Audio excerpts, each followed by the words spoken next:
Opinion Operation Sindoor and the collapse of Pakistani air power in the wake of the April 22, 2025, Pahalgam terror attack, which left 26 Indians dead. India responded with a calculated and overwhelming military retaliation Operation Sindoor. Launched on May 7, this four-day campaign crippled Pakistan's aerial capabilities, decimated key command centers, and sent a clear signal to both adversaries and observers: the Indian Air Force is no longer reactive, it is doctrinally offensive and technologically precise. Prelude to the storm, the Pahalgam attack was not just another act of cross-border terrorism, it was a blatant provocation aimed at destabilizing the region. Recognizing the gravity of the situation, the Indian Defence Establishment, under the leadership of Chief of Defence Staff General Anil Chauhan, initiated Operation Sindoor. The objective was clear: dismantle the terror infrastructure and deliver a crippling blow to Pakistan's military capabilities. Day 1 Tactical reassessment and strategic strikes. The initial phase of the operation witnessed a tactical recalibration. Facing unexpected resistance, the IAF swiftly adapted its strategy, emphasizing electronic warfare and precision targeting. This adaptability was evident as the IAF jammed Pakistan's Chinese-supplied air defense systems within 23 minutes, paving the way for unhindered aerial assaults. Decimation of Pakistani air assets. 1. Fighter jets shot down. 6 Pakistani fighter jets were destroyed. 3 JF-17 Thunders, 2 Mirage IIIV variants, and 1 F-16 Block 52. These were eliminated via BVR missile engagements and standoff munitions strikes near Jacobabad, Rahim Yar Khan, and Sargodha. This loss devastated Pakistan's QRA network. 2. AEWC platforms eliminated 2 airborne surveillance aircraft. Saab 2000 Iri and ZDK-03 Karakoram Eagle were destroyed. The former was downed from 314 km using India's S-400 system, while the latter was destroyed in a strike on Bholari Air Base. These kills blinded the PAF during the operation's peak. 3. C-130 Hercules and Special Forces hit a C-130 Hercules transport aircraft, with elite personnel on board, was destroyed at Nurkan Air Base via a BrahMos NG missile strike. The kill disrupted logistics and morale. 4. Drones and UCAVs neutralized. Over 15 Pakistani UCAVs, including Chinese Wing-Lung drones, were destroyed in airspace interceptions and base attacks. India's Akash Tir and Samar systems achieved 100% success rate during the campaign. Precision strikes on Pakistan's strategic air bases. 1. Nurkan Air Base. Chaklela. This airbase, located near Rawalpindi and used frequently for both strategic airlift and VIP movement, is one of Pakistan's most high-profile installations. It houses C-130 Hercules aircraft, the PAF's Special Services Wing SSW, and at times, acts as a backup command center for air headquarters. The IAF targeted Nurkan with a mix of loitering munitions and BrahMos NG missiles. 1 C-130 Hercules was destroyed during active loading operations. The aircraft was reportedly preparing for a special forces deployment. The strike also resulted in the death of 12 personnel, including elite aircrew and logistics officers. Adjacent hangars were engulfed in flames, with satellite images revealing significant structural damage and debris fields. Strategic impact: loss of a heavy lift transport aircraft during operational tempo drastically reduced Pakistan's ability to reposition personnel and emergency supplies. The symbolic value of striking Nurkan so close to Islamabad was immense. 2. Bholari Air Base. Located in Sindh, Bholari is relatively new but highly strategic. It houses AEWC aircraft, such as the ZDK-03 Karakoram Eagle, and supports Eastern Sector radar coverage. India's strikes on Bholari were surgical.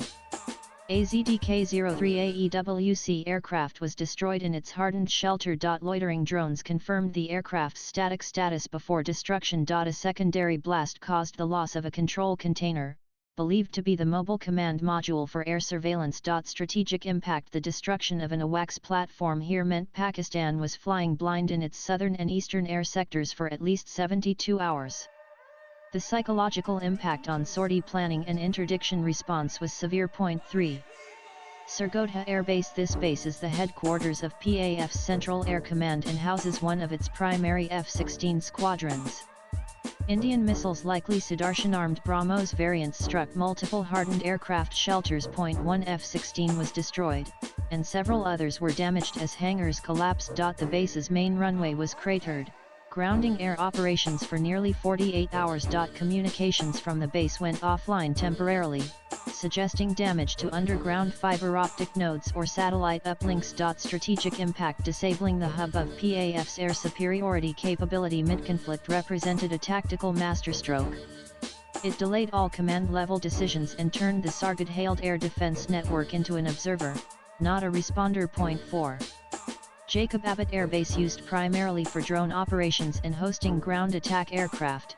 Jacob Abbott is a second-tier base that evolved into a critical UCAV hub. India employed swarm drones with AI-assist target recognition. Destruction of at least 4 Shapar-II drones and 2 ground control stations was confirmed. A mobile jamming vehicle was destroyed, which had been employed to counter Indian ISR drones. Strategic impact: the loss of ground control and tactical ISR support disrupted Pakistan's ability to surveil Indian strike formations. It also nullified any plan for drone counterattacks or offensive launches from this region. 5. Sukhar Air Base. Sukhar is not a frontline airbase but plays a pivotal logistical role, particularly in aircraft refueling, repair, and emergency landings. India's guided bomb attacks focused on aviation fuel farms and mechanical support infrastructure. Runways were not cratered, suggesting India wanted to retain it as a post-conflict emergency strip, but repair sheds and fuel trucks were wiped out. Strategic impact: the intent was clear: deny Pakistan long-range operational sustainability by cutting off supply and recovery chains. Sukhar's loss pushed refueling cycles to Multan and Rahim Yar Khan, increasing turnaround times. 6. Rahim Yar Khan Air Base. On older but still functional base, Rahim Yar Khan stored Mirage IIIV aircraft and was suspected to be housing precision munitions. Spice 2000 bombs were used to destroy 2 Mirage aircraft in shelters. An ammunition truck nearby exploded, creating a domino effect that damaged additional support infrastructure. The base was rendered non-functional for 4,860 hours due to runway damage and fires. Strategic impact: this strike served dual purposes: eliminating a legacy strike asset, the Mirages, and targeting stored high-value munitions to prevent reprisal attacks. 7. Shaubaz Air Base. Although not a major strategic target, Shaubaz was hit in a diversionary attack.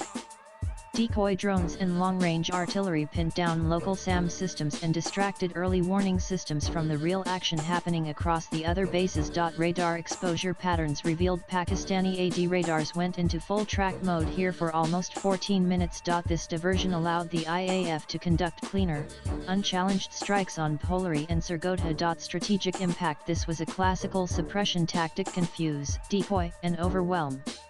Shaubaz's use as a bait zone amplified the success rates of other concurrent missions. A doctrinal shift: India's airbase-focused strikes during Operation Sindoor weren't random retaliatory actions, they were high-order military planning in motion. Each base was selected based on operational role in Pakistan's air defense structure, proximity to command centers, potential to host high-value assets. The timing of the strikes across 10 bases in just over 22 minutes was designed to paralyze PAF's capacity to assess, react, and recover. 3 of these air bases, Nurkan, Bholauri, and Sargodha, held disproportionate value to Pakistan's combat air doctrine. Their temporary neutralization essentially collapsed centralized coordination. What Operation Sindoor achieved in 4 days is what conventional air power theory dreams of but rarely executes: preemptive degradation, strategic disorientation, and surgical decapitation without crossing international lines of escalation. Neutralizing command and control centers beyond the physical destruction of aircraft and air bases, Operation Sindoor strategically targeted Pakistan's command and control infrastructure. Precision strikes were carried out on key communication nodes and radar installations, effectively blinding the PAF and disrupting their operational coordination. This systematic dismantling of command structures ensured that Pakistani forces were unable to mount an effective response, further amplifying the impact of the operation. India's ballistic missile defense: a shield against retaliation. Anticipating potential retaliatory strikes, India activated its multi-layered ballistic missile defense (BMD) system to safeguard its territory. The S-400 Triumph, known in India as the Sudarshan Chakra, played a pivotal role in this defense strategy. This advanced system, capable of detecting targets up to 600 kilometers away and engaging them at ranges up to 400 kilometers, successfully intercepted several incoming threats, including drones and missiles launched by Pakistan. Complementing the S-400, India's indigenous Akash Tir system, an automated air defense control and reporting system, effectively neutralized altitude threats.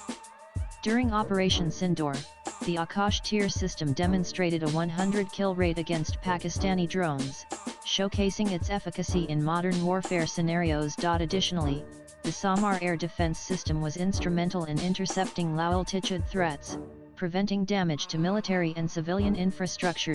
International reactions and Trump's comments. In the aftermath of Operation Sindoor, international reactions were swift. U.S. President Donald Trump expressed concern over the escalating tensions between India and Pakistan, stating, "It's a shame. We just heard about it as we were walking in the doors of the Oval. Just heard about it. It's a shame. Hope it ends very quickly." Trump further offered to mediate between the two nations, saying, "Good relationships with both and I want to see it stop. And if I can do anything to help, I will be there." However, India firmly rejected any third-party mediation, emphasizing that the ceasefire was a result of Pakistan's DGMO appeal on his knees and not due to international pressure. Prime Minister Narendra Modi stated that any future provocations from Pakistan would be met with powerful retaliation, underscoring India's commitment to safeguarding its sovereignty. Psychological and operational impact. The rapid and decisive nature of Operation Sindoor had a demoralizing effect on the Pakistani military establishment. Within 88 hours, the scale of destruction compelled Pakistan to seek a ceasefire, highlighting the operation's efficacy in achieving its strategic objectives. International air doctrine comparison. Operation Sindoor represents a shift in India's strategic posture toward preemptive deterrence and precision warfare. In contrast, NATO doctrines emphasize layered suppression and network-centric warfare. Israel's doctrine of preemption, e.g., Operation Outside the Box, mirrors Sindoor's surprise precision strikes. China follows a doctrine of strategic depth and airspace denial, while the US focuses on full-spectrum dominance, leveraging stealth, satellite ISR, and multi-domain fusion. India's Sudarshan-lead approach S-400, Akash Tir, and indigenous UAVs now places it closer to the most sophisticated doctrines globally. Conclusion. Swipe left for next video. The aerial attrition inflicted during Operation Sindoor wasn't merely a tactical victory, it was a doctrinal pivot. The destruction of Pakistan's AEWC fleet, frontline jets, and ISR drones within 88 hours, without IAF losses, marked a new benchmark for regional power assertion. For Pakistan, the damage was deep. For India, the message was clear: preparedness has evolved into preeminence. The writer is a retired officer of the IRS and the former Director General of the National Academy of Customs, Indirect Taxes, Narcotics. Views expressed in the above piece are personal and solely that of the author. They do not necessarily reflect NEWS18's views. Latest blogs.